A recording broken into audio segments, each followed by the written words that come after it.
Hi, I'm Rebecca. I'm the Operations Manager here at Excite Media. And I'm Laura. I'm the Head of SEO and Copywriting.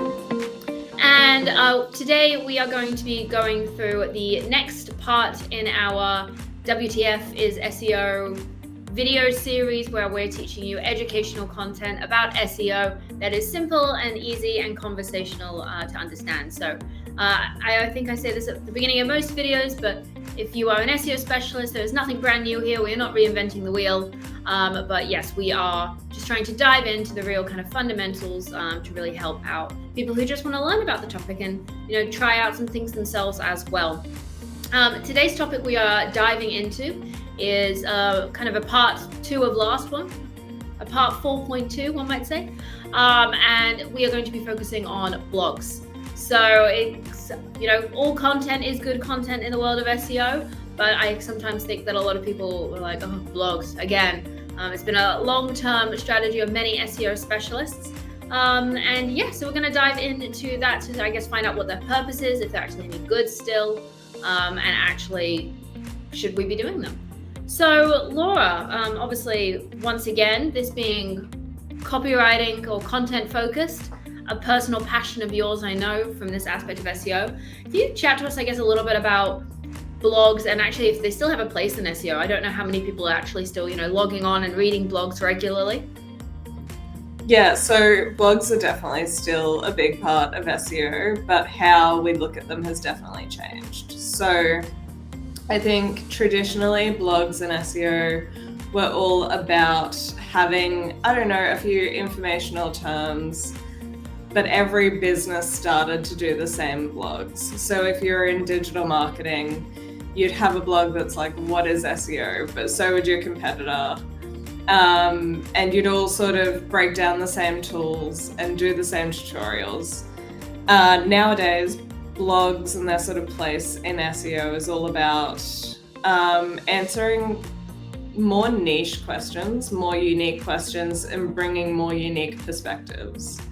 Ideally, anyway, if you're doing it right. Yeah, absolutely. And I think as well, what you kind of touched on there as well is about how people interact with blogs now. I think a lot of people assume that they're writing blogs and we're expecting, users to land on the website and be like, I want to read a blog about how to fix a leaky toilet or something like that. And instead, it's much more about structuring the blog, isn't it? To actually really ensure that it's appearing for certain search terms. I want to actually go back onto what you said, that you said informational queries. And I know in our very first video, we were talking about keyword research and those commercial queries. And we touched a little bit on those long tail keywords, but blogs are really the place where informational queries shine, aren't they? Yeah, definitely. And I mean, I think we have talked about it, but just to recap, you've got sort of there's more, but there's 3 key different kinds of keywords. So you've got your commercial keyword. That's when somebody wants to buy something, so maybe they're typing in plumber service near me, something like that. Yeah. And then you've got your navigational terms, and that's where somebody is trying to find something. They're trying to navigate somewhere. And then you've got your informational queries, and that's generally a question. They're looking for information. They're not ready to buy. They're not ready to take an action. They're just looking for an answer. Yeah, in that research phase. And I think as well, like, your informational strategy has to be much stronger for much larger purchases. So I guess thinking off the top of my head, if you're a kitchen renovation company, people are going to kind of start that process a lot earlier on, where they're going to start being like, well, I don't really love my kitchen. Do I want to do a full renovation? Am I just going to reskin it? And then they decide they want to do a renovation. It's like, oh, what? Do I pull out walls? My mother is watching, goodness knows she's pulling out the walls. But yeah, people go through that process, and that's why that informational strategy actually links really close for the informational keywords, but it's also really closely and almost imperatively linked with actually a content marketing strategy, isn't it? It's one and the same in a lot of sense. Yeah, that's definitely true. If you think about the journey that a user takes from having the initial idea to do something to when they actually make the purchase or inquire with the business, there's all these different touch points in between. And say with that kitchen renovation process, if you're seeing a builder come up that's already told you exactly what you need to consider before you rip out your walls, and I don't know, has like a color selection guide, and they've helped take you through that entire process, then when they are ready to Google that commercial keyword that's like kitchen renovation Brisbane, and your logo comes up, even if it's lower down in that search results page, they're much more likely to click on it because they've developed a relationship with you and they have that brand awareness as well. Absolutely. I guess, Laura, in the last video, we were talking a little about when you're doing a service page, you need to kind of write for these different types of target audiences. And we talked about how sometimes you'll need to write for multiple target audiences. With blogs, is that the same? Do you still write for multiple, or is this kind of your opportunity to get a little bit more niche and talk directly to each customer persona? Yeah, it's definitely a little bit of both. So the thing that's really good about blog posts is that you can be hyper specific, and it's okay if it's not for everyone. One piece of content doesn't necessarily need to appeal to everyone, but it also can. So there are informational queries that if you have 3 different sort of segments of your target audience, maybe they might all be interested in that, and there may be a way that you can write it to appeal to all of them. Or maybe it does make sense to have different blog posts that are maybe a little bit smaller that are tailored to each individual. Yeah, coming back to the leaky toilets, I think if you have, say you're a plumber and you're working both in like commercial and residential, maybe it makes sense to have a blog post that's for a homeowner and you're talking about what to do if your toilet's leaking. It's a single versus like a multitude of toilets. Yeah, and maybe for the business owner, it's how to navigate when you have to close down the toilets in your business or something like that. Yeah, no, I think that's really true as well.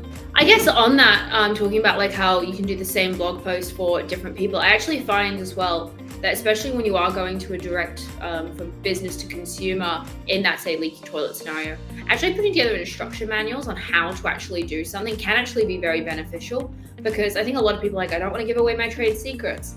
But the reality in this world, a lot of people are quite time poor. And the second they look into the tutorial and they're like, oh, how do I do it? And then they realize, okay, this might actually be above my head. That's actually how you can get the phone call as well, because they see how thorough you are. And then are like, okay, this is clearly too much for me. I'm going to actually need to call a plumber. I think my husband is a prime example of that. Every single time I'm like, we can do it ourselves. And he's like, no, we can't. I've done the research. So I actually think that is also a really key component, is don't be afraid to actually put out your knowledge out there. I think, you know, it's a prime example of what we've done with WTF is SEO. Some people will take that, they'll run with it. They'll get lots of value out of it, and, you know, they'll do their own SEO based on it. But there are also people that will see that this is just the foundations, and it is a lot of work for just foundations. And if you are doing SEO, it's getting harder. It's getting more time intensive. I think a lot of people, you know, are playing around with that whole AI copy argument where they'll just kind of regurgitating out blogs, and we'll touch on that in a moment. But that regurgitation of blogs means it's actually even harder to create really good content because it is just oversaturated. And I think then people are like, oh, okay, now I'm educated on it. Now I understand that. I see why I need the professional as well. So yeah, never be afraid to actually put your expertise out there. And we'll talk a little bit about how you can demonstrate your expertise and authority in a little bit. But I guess what I just touched on there, Laura, AI to write blogs. It's the most common thing in the world. Tell us your thoughts and opinions and where you currently stand, because I know lots of people have different opinions on where they sit with it. It's always spooky to talk about how you feel about AI, because I wrote a full blog post on ChatGPT when it first came out. And I think I haven't reread it recently, but I'm pretty sure my stance has changed. Yeah. I mean, as a copywriter, when ChatGPT first sort of got legs, I was like, oh no, here we go. And I also, I did SEO. You were like, no, I'm going to be out of a job. I didn't think that it would become as useful or prominent as it has. I kind of thought, well, that's for people that can't write, but for the rest of us, you know what I mean? But I think ChatGPT is a really useful tool, but that's all that it is. It's really good for organizing ideas. It's good for exporting like a full draft. And you have to work with it. You can't just say, I want to write a blog about digital marketing. You have to bring the opinion, the idea, unique take, the expertise. The thing about AI and ChatGPT is that it is an echo chamber. It can only learn from what exists in the world. So if you're wanting to do a good blog for SEO, you need to have a unique take. You need to put something new into the world. AI physically cannot do that because it can only use what's in the world so far. But if you have your unique perspective and you have your expertise, you can work with ChatGPT to create something. And I think Google recently came out, or somebody from Google recently came out, and they said AI content isn't the problem, it's just making sure that you've edited it. Like, we're not penalizing people for using AI content, it's just about making sure that it's still good. Yeah, so, and I think as well. Yeah, and I think that's the thing, isn't it? We can have an opinion today about AI, but it will change again tomorrow. But right now, what things like ChatGPT are, they're large language models, they're language. It's about, they take what is out there and they literally just regurgitate it in a way that is as how you've asked. They're thinking about new ideas. And once again, this isn't to say that isn't going to happen. And we haven't really touched a heap on AI in our book because we were hoping it to be more foundational and lasting and things. But of course, it's changing the way we do things, but it's exactly that. It's a tool. And I think the people that are succeeding are the people who are using the tool to effectively time manage and take out those mundane tasks. But people have relied on ChatGPT for writing blogs, which is where the human and the creative part should come in. You should use ChatGPT to analyze your data. Like, that's what it's really there for. So I think that's the most important part of thinking about it when you are using that. I guess you've also touched on it there, Laura. You said to use ChatGPT to generate a blog outline or tell you about the structure. I'm just going to bring up one of, I think you wrote this blog, I believe. Do you want to kind of, I guess, talk us through the structure of how you would really actually approach a blog? Yeah, so this blog post, the idea for this, and I think this is a good example for what we're talking about. This blog post does have SEO value, but I didn't write it for SEO at all. I wanted to create an educational piece to help our clients and new clients that we were onboarding, because as an agency, we made a strategic decision that we were no longer doing traditional link building for our clients. We'd seen negative impacts from link building. We'd seen the way Google had evolved and how some backlinks were being seen as spam, and it was becoming really difficult to do link building in a good, genuine way that would still have a benefit for our clients. And so we made the pivot and we introduced a new service, digital PR. And we'll talk about that a little bit more in our next video, the specifics of that. Exactly. So this blog post was kind of a way that we could communicate with our existing clients, and people were taking on to explain exactly why we don't do link building as it was once done. And I guess that was the premise of the blog. So we needed to sort of start with like the what, like what is link building and why have we gone away from it? Yeah, so you can see that it's why we used to build backlinks. We're sort of going into the story of, you know, what the point was. And then we sort of introduce, I guess, the problem. Google's changed. And we sort of talk about why link building doesn't necessarily work anymore. And then we introduce digital PR as the solution. So what we've done there is we've sort of taken them on our decision journey to give them the full context of exactly how we came to the decision that we've came to, what our new solution is, and we're sort of taking them along for the ride, I suppose. And I noticed, Laura, throughout these blog posts, obviously you've got that contents table at the top and you frequently use headings. And that's a large part to do with those informational terms, isn't it? Is making sure that when people are putting in, you know, questions of, you know, why should you not do traditional link building, you automatically appear because your answer is there. It's in that heading. It's really, really clear. Mm-hmm. Yeah, that's exactly right. So we always want to include those headings, and we want to include the keywords and sort of the key question that we're answering as part of the heading. There's a few reasons we do this. The first is if we think about how blog posts work traditionally and in an ideal world, people are landing on the blog post and they're just really keen to read what we've written. That's the dream. So they see the table of contents, they know what we're going to talk about, and then if they don't necessarily want to read 1,000 words of content that we've written, they can sort of skim through. They can come in when, maybe they already know that link building isn't the best anymore. So maybe they'll skim past that. They want to know what the solution is. With the headings, you can sort of let them direct themselves through the content. They can skim it if they like, but it makes it so they can still get the gist of the article. The other aspect is optimizing for those other Google search engine result page features and AI as well. So if you think about a people also ask section on Google, or a featured snippet where somebody's Googled a question and Google just has an answer, and more recently AI overviews, if you're having those questions in the content, it makes it really easy for Google to see the question, see the answer, and then put that onto the results page. And then with those questions or those features on Google, if we do come up and somebody says, oh, I want to read more in this blog, I want to learn more about it, then they can click through and they can also use that table of contents to go to where they were, what they saw in the snippet, and go down to it. So it's about those journeys. Yeah, and I even think using a table of contents and a heading hierarchy, make sure you watch the on-page optimizations video if you haven't already, but it just allows bots to crawl it really easily as well, doesn't it? Yeah.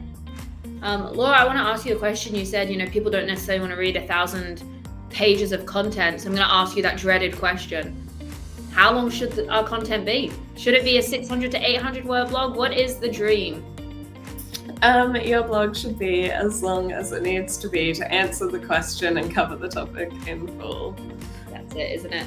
And I think that is that whole question at the moment is, demonstrating topical authority.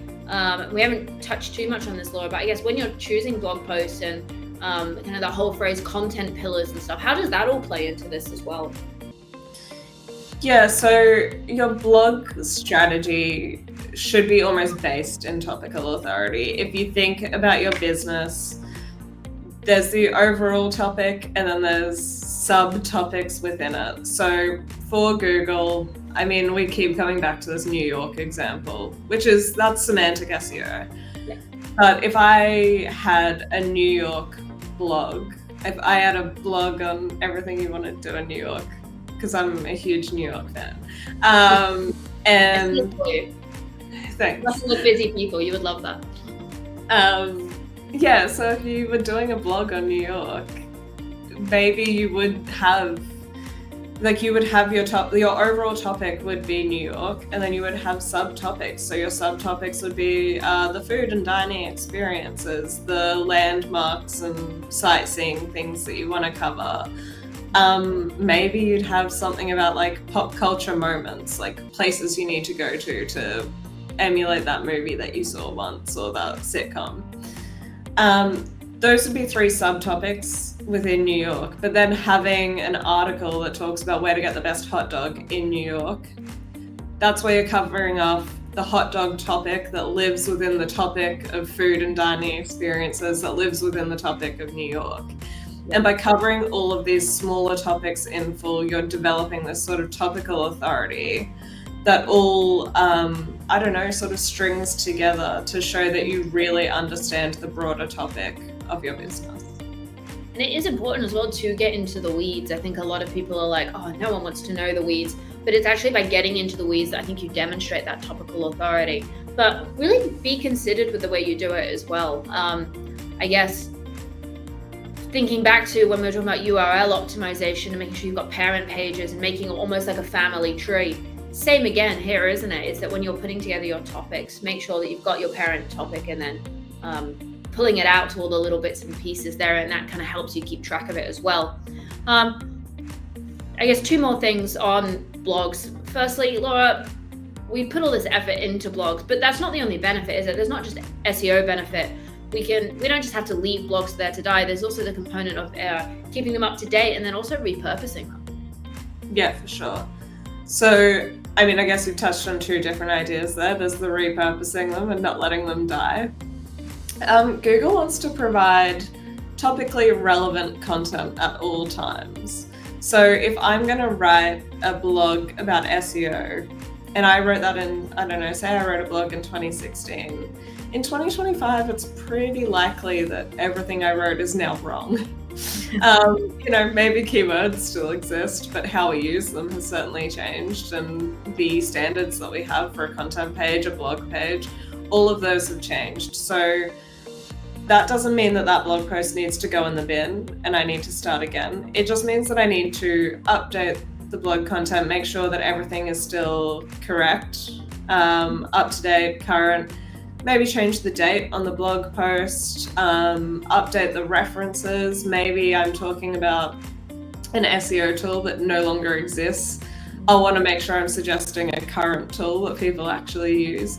All of those sort of things are really important to just keeping your blog content fresh and still valuable for users. And that's something that you can do. It really depends on your industry and how often you're changing, but maybe you have like an annual process of going through your old blog posts week by week and just refreshing them. The other question is repurposing them. So this is something we always try and get our clients to do. If you have a blog post, don't just leave it on your blog. There's 1,000 words of content with maybe 4 to 5 ideas within that blog post. That can become the structure for 4 to 5 social posts. You can talk about it on LinkedIn and you can link back to your blog. You can take small tips and put them on your Instagram posts, in your stories. You can take it over to Facebook and encourage people to go to the blog. You can even use like a TikTok video. You can summarize your blog post in a TikTok. There's a lot of different ways that you can make your blog post content go further. Yeah, absolutely. And amplifying it it's such an easy thing to do as well. Because rather than sitting there being like, oh, what am I going to put on my socials today? Do I have a testimonial? Like, what do I have?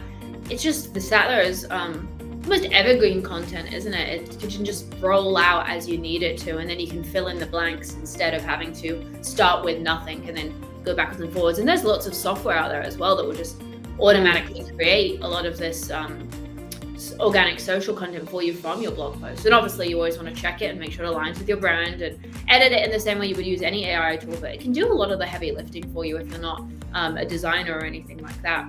Yeah. I guess finally, Laura, how do you monitor the performance of your blog post? How do you actually know if it's working or not? Yeah, so I guess it's similar to most SEO efforts in that, are you getting impressions? Are you getting clicks? Are people seeing it? Are they engaging with it? And I think with informational content in particular, I think when AI overviews came in, people were like, oh, that's stolen my click. But if you're showing up and being cited in that AI overview, you know that your content is working because Google's saying, well, you're clearly an authority in this matter. You're trusted to answer this question. So you're the person that we're going to quote here or cite here as contributing to the answer that we're delivering. So I think that's a really promising way to understand whether your content is performing well. Absolutely. And this is an example for yourself, isn't it, of a blog post that our team worked on that has performed really well. Yeah, so this was, and I think this is a really good example of content doesn't always need to be found in keyword research. For this was a blog post that we created because we were having a bit of an issue where we were noticing that with the rise of AI, these tools were coming out that were pinging people for having stock photography on their website that maybe wasn't licensed correctly. And we were finding that some of our clients were facing this issue where people were emailing them and saying, you know, pay us $500 because you're using our stock photo or our font. And we created this guide that essentially is about how do you know you have the correct licenses for your images and fonts, and what do you do if you don't, and you know, how do you navigate this new situation that's coming up. And for us, this was just a guide that we created for our clients. We just wanted something quick, easy to send out so that they knew there was an issue going on. And also, if the issue did happen, we had a bit of a guide to help them out. This had nothing to do with SEO when we published it, and this is our best performing blog by far. You know, we show up in AI overviews for font copyright, image copyright, all sorts of questions to do with it. And I think of all of the pages on our website, this gets the most impressions every month and quite a high click-through rate as well. Yeah, absolutely. And I think it's a prime example of how actually you can start with just something being topical rather than actually, as you said, based in research, and actually be really valuable for people. And I think a lot of people be like, oh, well, if you've got nothing to do with like image copyright, why would you even put that out there, you know? But all we've done is demonstrate our authority. And I think for me, it comes back to the fundamental advice that I like to give people when they're writing blogs. Go deep before you go wide. You know, make sure you really get into the weeds on a singular topic, demonstrate your authority there. Because also, if Google trusts your authority on this topic, they're much likely going to pick up your next kind of topic much quicker because it trusts you. I'm just like, okay, yep, you're an expert here. Okay, well, you're an expert, so let me have a look at this and see how it gets picked up a little bit quicker as well. I think that is all. I think we've covered quite a lot there. Laura, do you have anything else to add on the topic of blogs or informational queries at this stage? No, I don't think so. I think, to reiterate, it's just about coming back to what your audience and your customers are asking you and what they need, and trying to put something unique into the world. Yeah, absolutely. And if you need help figuring out what your customers are wanting to see on your blog, you can go to www.excitemedia.com.au. Our team would absolutely love to help you out. Or if you have any questions, leave it in the comments below, and we will do our best to answer as many as possible. Otherwise, we will see you next week in our video regarding authority. Thanks so much. Thank you.